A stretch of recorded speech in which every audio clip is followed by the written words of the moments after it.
करें। आलोक जी, जो सवाल मैंने खड़ा किया, या पहला सवाल यह है कि क्या वाकई में अडानी ग्रुप ने जो 29% स्टेक लिया है उसकी वजह से जो बाकी के प्रणय राय और राधिका राय का जो शेयर है उनकी एडिटोरियल कंट्रोल उनके हाथ से निकलने की आशंका दिखाई पड़ रही है? आशंका तो पूरी तरह दिखाई पड़ रही है। वजह यह है कि 29% हिस्सा अडानी समूह ने ले लिया है, 29.18% टू बी प्रिसाइज, और साथ में 26% का एक ओपन ऑफर ट्रिगर हुआ है। ये ट्रिगर हुआ है इसलिए कह रहा हूं मैं कि जब भी कोई कंपनी किसी कंपनी में कोई आदमी या कोई एंटिटी 5% से ऊपर की हिस्सेदारी खरीदता है तो उसको ये सूचना देनी होती है स्टॉक एक्सचेंज को और मैनेजमेंट को, और अगर 26% से ऊपर की हिस्सेदारी वो खरीद लेता है, उसकी पहुंच जाती है धीरे धीरे या एक साथ, तब उसको 26% और हिस्सेदारी खरीदने का एक ओपन ऑफर लाना होता है। ये मैंडेटरी शर्त है, ये उनकी तरफ से और शेयर खरीदने की इच्छा का प्रमाण नहीं है, ये उनकी मजबूरी है। इस ओपन ऑफर को लाए बिना वो ये 29% हिस्सेदारी नहीं रख सकते थे।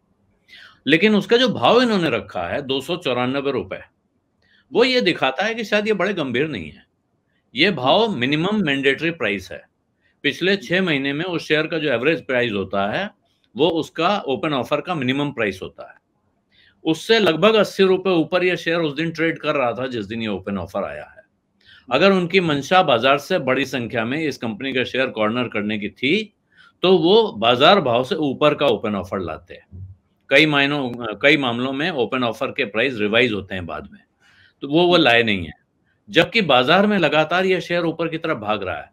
ये खबर आने के बाद से 2 दिन मार्केट खुला है, 2 दिन 5-5% का अपर सर्किट लग चुका है। तो थ्योरेटिकली 29% इन्होंने ले लिया है, 26% और ले लेंगे तो 55% हिस्सा इनके पास आ जाएगा, यानी ये कंपनी में मेजॉरिटी स्टेक होल्डर हो जाएंगे। तो साफ कंट्रोल हो गया। लेकिन उस 26% में अभी एक भी आदमी शेयर देगा या नहीं देगा, कितने आदमी देंगे, कितना शेयर मिलेगा, ये सवाल अभी खुला हुआ है। हो सकता है कि एक भी आदमी शेयर टेंडर ना करे, और अगर वो टेंडर नहीं करेगा तो इनका 29.18% हिस्सा 29.18% बना रहेगा, उससे ज्यादा नहीं होगा। लेकिन उससे इनको एक और फायदा मिल जाएगा। जब कोई कंपनी एक बार ओपन ऑफर ले आती है किसी एक दूसरी कंपनी के लिए, इसके बाद उसको उस फाइनेंशियल ईयर में दोबारा ऐसा ओपन ऑफर नहीं लाना होता है। अब वो 29% को बढ़ा के 35 कर ले, 36 कर ले, 38 कर ले, 40 कर ले, उसको दोबारा ओपन ऑफर 1 साल के अंदर नहीं लाना होगा। तो कई बार इंश्योरेंस के तौर पे भी कंपनियां ओपन ऑफर लाती हैं कि आज ले आओ और इसके बाद हमारी ये मैंडेटरी शर्त पूरी हो गई, अब बाजार में आदमी छोड़ो, वहां से वो शेयर जमा करेंगे या जो दूसरे बड़े शेयर होल्डर हैं उनसे सौदेबाजी करो बैठ के, जैसे इन्होंने बेचा।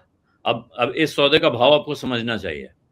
अडानी ने जो 29.18% शेयर एक्वायर किए हैं, ये शेयर एनडीटीवी के प्रोमोटर्स राधिका रॉय और प्रणय रॉय ने रेहन रखे थे एक कर्ज के अगेंस्ट, जो कर्ज उन्होंने वीसीपीएल नाम की कंपनी से लिया था, विश्व प्रधान कमर्शियल प्राइवेट लिमिटेड, जो उस वक्त रिलायंस समूह से जुड़ी हुई कंपनी थी जब उसने वो कर्जा दिया था।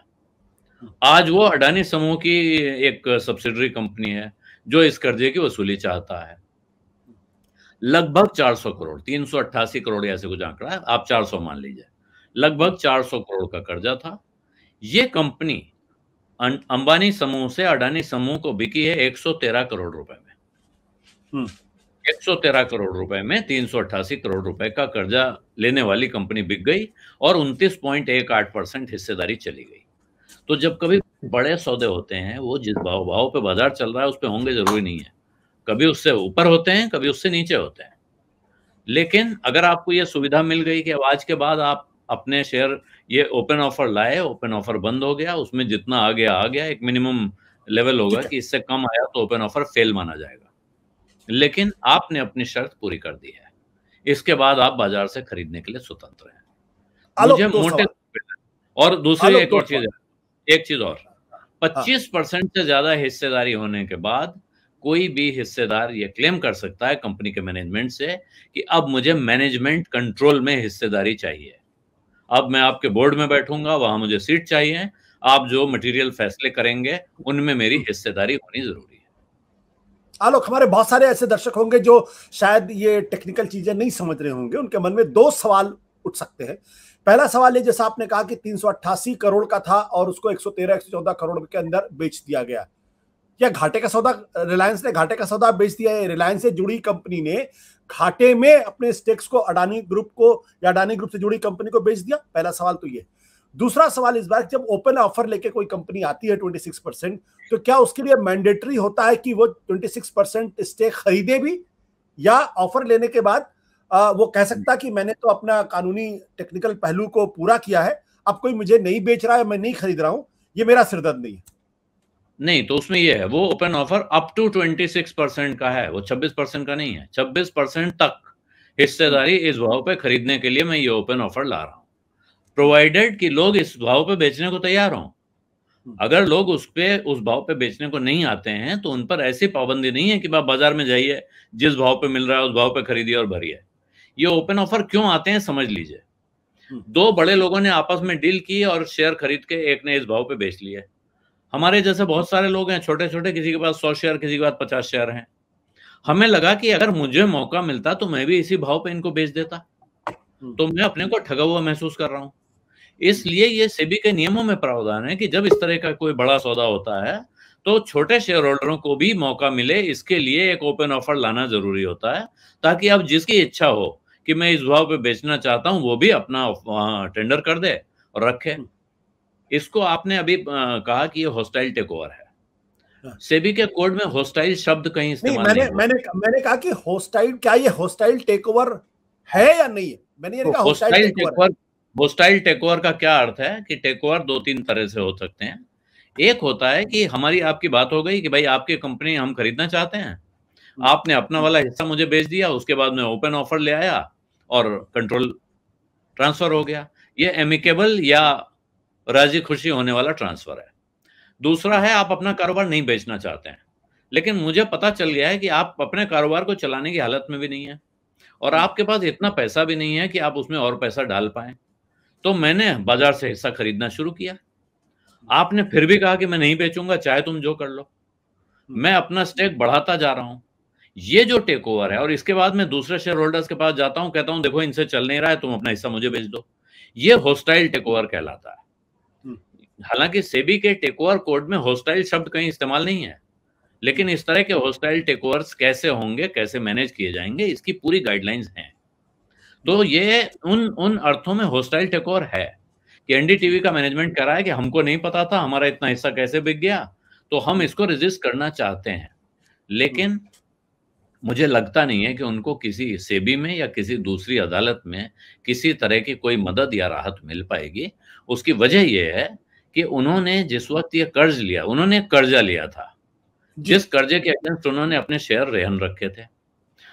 एक 2019 में याचिका दायर हुई, सेबी में एप्लीकेशन लगी, क्वांटम सिक्योरिटीज ने पूछा, कहा कि एनडीटीवी ने अपना कंट्रोलिंग स्टेक बेच दिया है और इस बारे में अपने शेयर होल्डरों को ये जानकारी नहीं दे रहे हैं। ये बहुत महत्वपूर्ण जानकारी है जो छिपाई जा रही है। कंसीलमेंट ऑफ मटेरियल इंफॉर्मेशन का आरोप लगा था।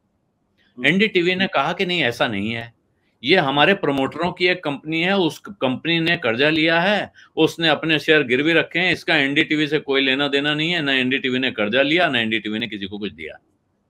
लेकिन सेबी ने उस पूरी इंक्वायरी के बाद, सारे कागजात पढ़ने के बाद ये फैसला दिया था कि नहीं, ये कंट्रोलिंग स्टेक है, क्योंकि इस कर्ज के साथ ये शर्तें जुड़ी हुई हैं कि आप ये काम बिना हमारी इजाजत के अब नहीं कर सकते हैं।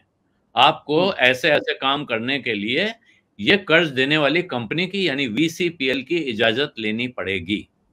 तो सेबी इस निष्कर्ष पे पहुंचा। हालांकि अभी जुलाई में सैट ने सेबी के इस फैसले को उल्टा किया है। सेबी ने जो उस पर पेनल्टी वगैरह लगाई थी वो भी रोकी है, लेकिन उसके बाद की खबर है कि सेबी अब सैट के फैसले को ऊपर की अदालत में चुनौती देने जा रहा है।